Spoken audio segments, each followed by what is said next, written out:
Salawat dan salam kita haturkan kepada junjungan kita Nabi besar Muhammad sallallahu alaihi wasallam.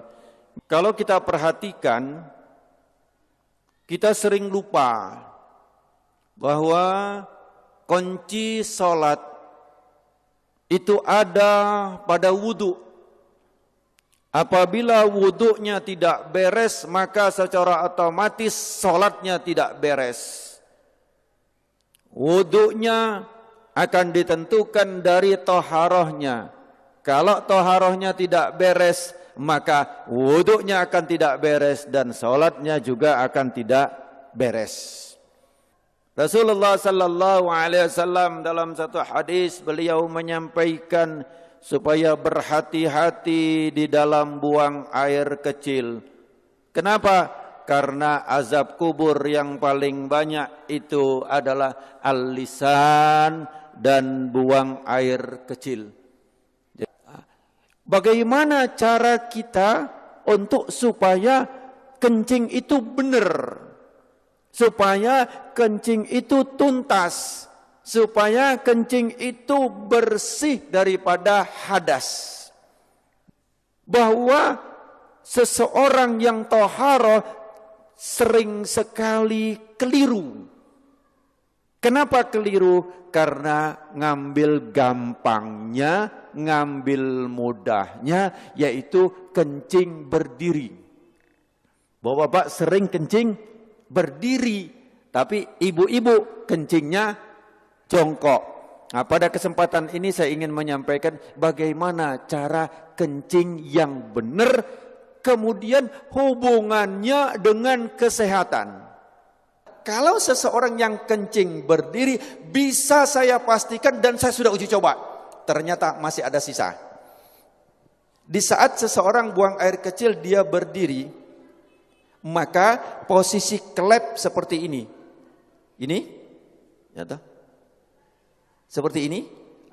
Panjang, ngapunten, di dalam masjid, tapi karena ini kedokteran harus saya sampaikan. Untuk perempuan kantong kencing, terus kemudian ada namanya uretra, saluran yang keluar, itu panjangnya 1 sampai 3 cm untuk yang perempuan. Jadi sangat pendek. Tetapi kalau untuk yang laki antara 5 sampai 7 cm. Jadi panjangnya uretra, kalau dalam bahasa kedokteran disebut penis, atau bahasa Indonesia itu yang dinamakan burung, ya toh. Ini panjangnya adalah 5 sampai 7 cm. Nah, dari 5 sampai 7 cm itu klepnya ada di pangkal. Jadi bukan di ujung. Bukan di ujung daripada burung atau penis tadi, yang ini tadi bukan di ujung. Tetapi di pangkal. Jadi di kantong kencing, di pangkalnya itu inilah tempat kelep. Pernahkah kita bertafakur tentang kelep? Siapa yang membuka dan menutupnya? Hanya Allah Subhanahu wa taala yang memelihara kita. Kalau seandainya dibuka terus, Pak, celek, buka terus, gimana kira-kira kita? Ngompol semua, Pak. Atau sebaliknya, kalau seandainya nutup enggak buka, gimana kira-kira? Kita enggak karu-karuan, Pak. Enggak usah lama-lama, 1 hari saja nutup enggak karu-karuan. Bagaimana cara toharoh yang benar? Cara toharoh pertama, cara kencing yang benar adalah hendaklah jongkok. Siapa yang mengajarkan kencing berdiri? Itu adalah ibu-ibu. Kenapa? Kalau anak kecil, waktu kita masih kecil ya, kalau anak perempuan disuruh jongkok. Tapi kalau anak laki dipegang ketiaknya, atau bahasa Jawanya keleke, pegang, benar enggak Pak? Jelek begini kan, disuruh kencing berdiri. Bahkan kadang-kadang anak-anak kalau ada yang kencing jongkok dibilangi, oh kayak anak perempuan. Kencingnya kayak anak perempuan. Ini satu ajaran yang perlu kita luruskan. Perlu kita perbaiki bahwa kencing yang benar itu adalah jongkok. Apa hikmahnya? 1, nanti insya Allah saya akan kupas hikmah daripada kedokteran. Bagaimana cara jongkoknya? Yang pertama adalah seseorang kencing jongkok itu saya ngadep ke sana, ini posisi kaki belakang. Jadi maaf, bukan begini. Bukan kaki ini rata, tidak, bukan begini. Ini. Tapi adalah dengan cara, ini saya tunjukkan ke belakang, dengan cara kaki kiri di belakang, gini, kemudian ini, apa bahasa Indonesianya apa ini? Bokong atau pantat, ngapunten ya di masjid ya, tapi saya sampaikan nggak apa-apa ya. Ya, ini terus kemudian diletakkan di sini. Nanti saya ngadep ke sana yang ini. Ini jadi seperti ini. Monggo, kalau ada yang langsung praktek nggak apa-apa, karena belum tentu bisa. Ini. Terus kemudian saya ngadep ke sana. Kaki kanan berada di depan. Celak, ini tadi di belakang. Ini. Begini, kaki kanan di depan, kaki kiri di belakang, ini tidak boleh duduk gini.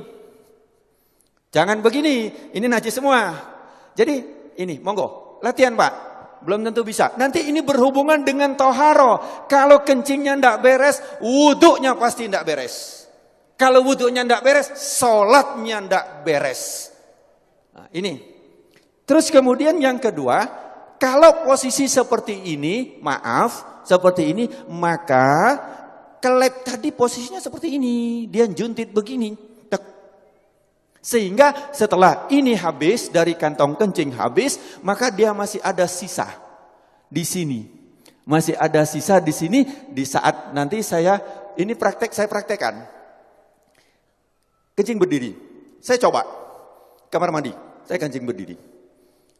Banyak kan di tempat-tempat itu kan kencing berdiri yang dibuat kayak gini itu kan banyak Pak. Terus kemudian saya coba sampai habis. Habis sudah saya lihat habis betul. Kemudian saya ambil tisu. Saya letakkan di sini. Saya ingin coba, saya letakkan. Kemudian di saat saya rukuk, saya coba di kamar mandi saya rukuk. Ternyata ini dapat tekanan basah tisu. Basah. Bagaimana kita sholat? Tapi nggak terasa. Kenapa? Karena dia sudah lewat dari klep. Kita pakai celana dalam, ya pakai celana dalam dari katun. Dari katun atau dari kain. Kira-kira tampak nggak? Nggak tampak, tapi celana dalam kita basah dari urin. Najis nggak celana dalam kita? Bagaimana sholatnya? Bagaimana wuduknya? Ini yang kita lupa. Bagaimana cara benar yang benar? Jadi satu tadi jongkok. Kemudian yang kedua, posisi pundak. Ini pundak kita. Ini bukan lurus. Kalau lurus dia masih segini, maka dijatuhkan.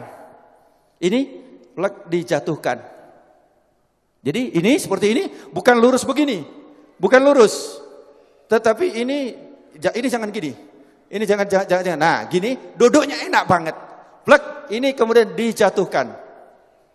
Nah, di saat dijatuhkan itu, maka posisi kelep tadi yang seperti ini, dia akan turun ke bawah.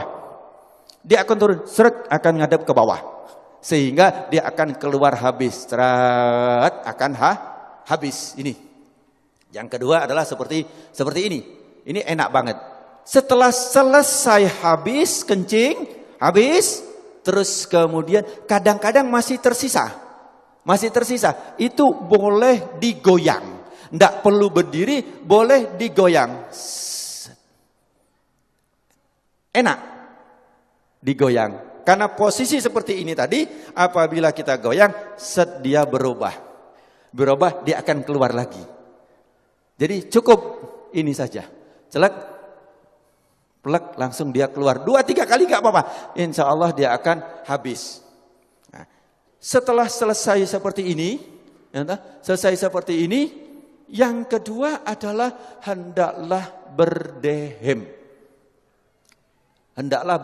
Berdehem. Ini yang kedua yang diajarkan oleh Rasulullah sallallahu alaihi wasallam adalah berdehem. Bagaimana cara berdehem yang benar? Ini juga penting. Berdehem yang benar itu bukan bukan. Berdehem yang benar itu perlu belajar.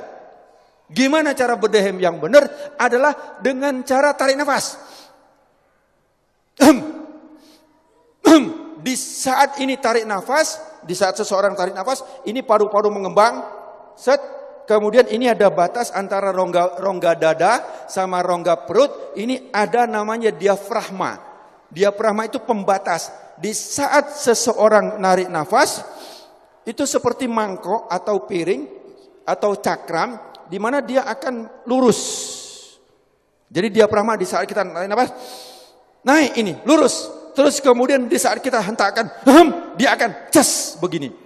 Di saat begini dia akan menekan rongga perut, kemudian dia akan menekan daripada kantong kencing, sehingga yang ditekan adalah bus, bus, bus, dia akan keluar. Tetapi kalau lego dik kini belum, jadi tidak keluar, gampang ya, seolah-olah gampang. Saya belajar berdehem itu 15 hari.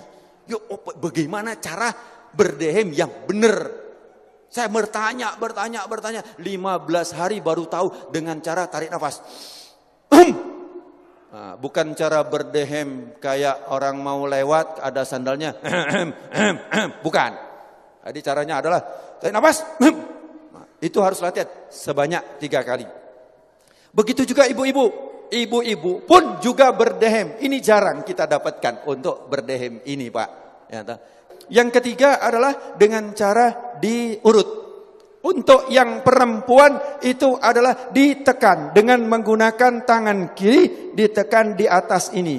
Nanti kapan-kapan kalau ada pengajian khusus ibu-ibu, nanti akan saya jelaskan bagaimana cara menekan daripada kantong kencing dari atas. Plek, ditekan, dia akan keluar.